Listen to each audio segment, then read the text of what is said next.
Alors pour la dernière vidéo, là, on va finaliser notre bannière et on va, comme je vous l'avais proposé, inscrire du texte, hein, trois petits mots. Et puis donc sous ce texte, un bloc de couleurs avec eh bien, un filtre de flou qui va nous permettre d'avoir cet effet de vert qui s'en va vers un petit peu la transparence. Donc ça c'est une des possibilités, hein, il y en a plusieurs pour réaliser ce format-là. Donc on va se positionner directement sur le calque profil, hein, vraiment le calque qui est presque tout en bas, le calque profil. Et on va utiliser l'outil texte. Et donc bien sûr ce texte va se positionner juste au-dessus de ce calque de profil. Donc outil texte, voilà, on va utiliser donc dans les propriétés de ce texte, on va mettre une couleur en noir, donc 000.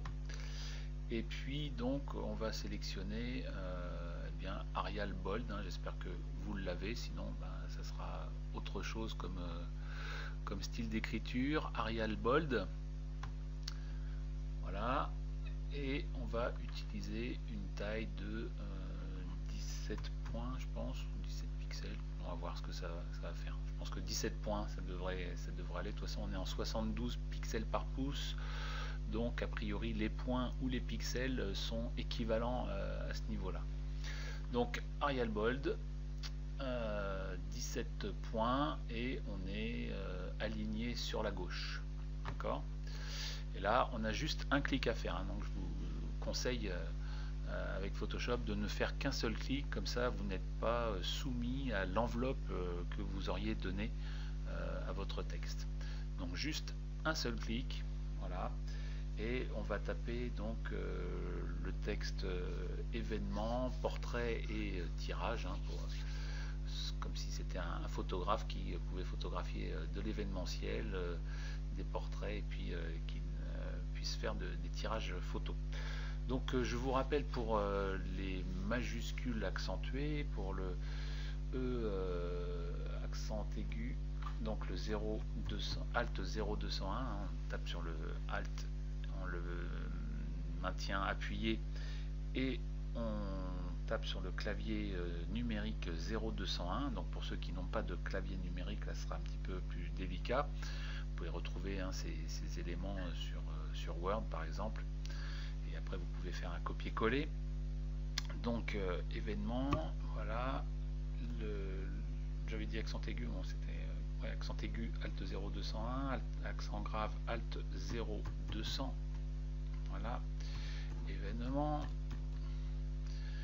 Ok, j'appuie sur la touche entrée. Alors la touche entrée, pas n'importe laquelle, hein, la touche entrée du pavé alphabétique, hein, pas du pavé numérique. Pavé numérique, on valide l'enregistrement du texte sans passer à la ligne, bien sûr, et l'entrée de l'alphabet, eh bien, on passe à la ligne.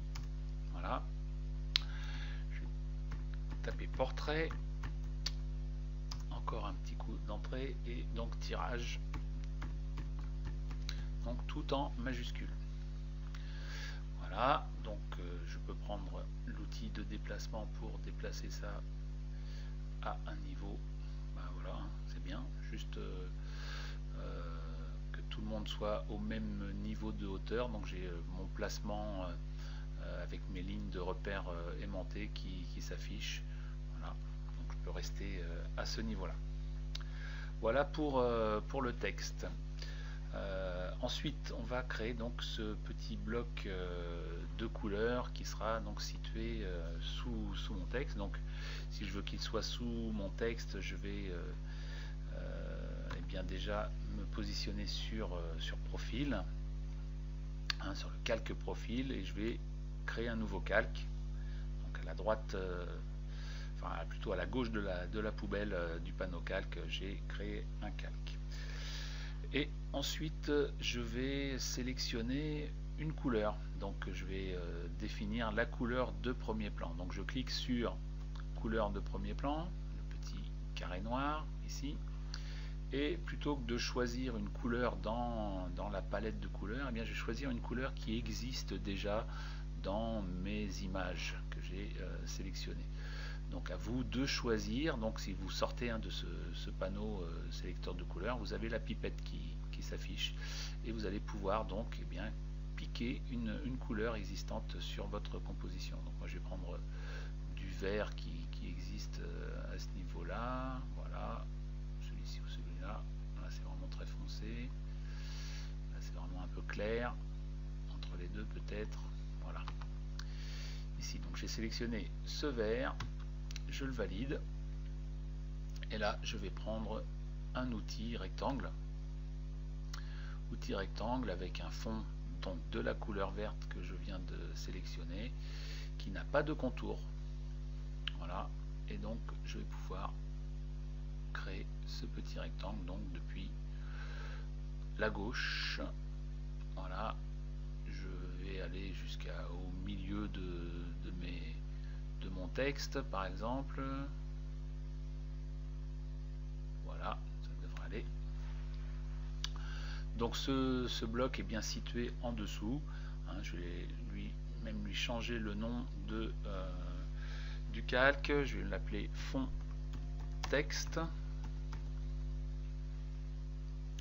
Voilà, donc je valide. Et maintenant je vais lui mettre un filtre flou. Donc pour aller chercher les filtres flous, eh bien je vais dans le menu tout en haut, filtre. Voilà, je vais aller dans flou et je vais prendre donc un flou directionnel. D'accord, filtre, flou et flou directionnel. C'est bon, tout le monde y est. Filtre flou, flou directionnel. Voilà. Il me demande donc si je pixelise le calque ou alors si je convertis cet objet, ce calque en objet dynamique. Donc on verra plus tard que il y a un gros intérêt de convertir en objet dynamique. Alors premièrement parce que donc votre objet reste modifiable comme auparavant, c'est-à-dire on va pouvoir lui redéfinir ses dimensions. Bon là c'est pas très important, mais ça pourrait l'être. Mais c'est surtout que le filtre que l'on va mettre en place, eh bien je vais pouvoir modifier ses attributs. C'est surtout ça qui est important. Donc alors que si je fais pixeliser, l'élément qui sera pixelisé eh bien va avoir un coût de filtre, mais après eh bien, je ne vais pas pouvoir changer les dimensions de ce filtre, les attributs de ce filtre. Donc ça veut dire que c'est une seule fois, en une seule fois je dois réussir à faire mon effet, alors qu'avec l'objet dynamique je vais pouvoir reprendre tous les éléments de mon filtre. Donc je vais bien sûr cliquer sur convertir en objet dynamique. Voilà, l'angle est à 0, c'est-à-dire que je me déplace de façon horizontale. Donc on commence à voir un petit peu les effets. Là c'est parce que donc on a une distance de 10 pixels. Donc si j'augmente cette distance, on voit que le flou eh bien, commence à disparaître de façon plus lointaine au niveau de mon bloc vert d'origine. Voilà, donc je peux aller au moins, je sais pas, jusqu'à 180 au moins. Je vais faire 185 là, comme si j'avais mon premier élément. 185 pixels, c'était la barre ici de mon bloc de profil. Voilà, donc 185 pixels. J'ai mon vert qui est un petit peu moins vert ici là, mais donc c'est un petit peu flouté et qui va continuer sa course sur la droite et qui va disparaître. Donc voilà, donc là je peux faire OK. Donc on en a fini avec ce filtre, mais vous voyez que si je me déplace dans les calques, eh bien j'ai un filtre qui s'appelle donc filtre dynamique avec inscrit flou directionnel. Et si je double-clique dans flou directionnel, eh bien je retrouve mes données, et donc je pourrais, si je veux, bien changer. Par exemple, je vais faire un coup d'angle là par exemple pour voir ce que ça donne. C'est pas très joyeux, mais je vais pouvoir donc changer tout ceci à volonté. Donc c'est quand même assez appréciable d'avoir ce type de modification disponible. Voilà. Donc je n'aurais pas eu si j'avais pixelisé le calque. Donc voilà, on en a fini avec ces éléments là. Alors juste si on veut vraiment voir le résultat qui serait affichable si on positionnait notre image, il faudrait donc que le profil, le calque profil, je le positionne vraiment tout en haut de mes calques, parce que donc eh bien, cette image devrait apparaître sous le profil, d'accord, sous l'image de profil. Donc ici, cette petite ombre que l'on voit ici, là, sous la petite vignette à gauche, eh bien normalement, elle doit disparaître sous le profil. Donc je vais prendre le profil quand même et je vais le déplacer vers le haut. Donc là, il faut que je bouge un petit peu là, la petite main là, pour que eh bien, tout puisse se déplacer. Et quand je vois que ma petite barre en haut change de couleur, et bien je peux relâcher. J'ai bien mon profil qui est relâché. Donc vous voyez cette petite ombre qui tout à l'heure apparaissait sur le bloc profil, et bien a disparu. Bon là c'est juste pour avoir la visualisation on va dire réelle de ce qui se passe. Donc voilà, donc on va finir. Donc là on a fini notre réalisation qui est à peu près conforme à celle que l'on avait au départ.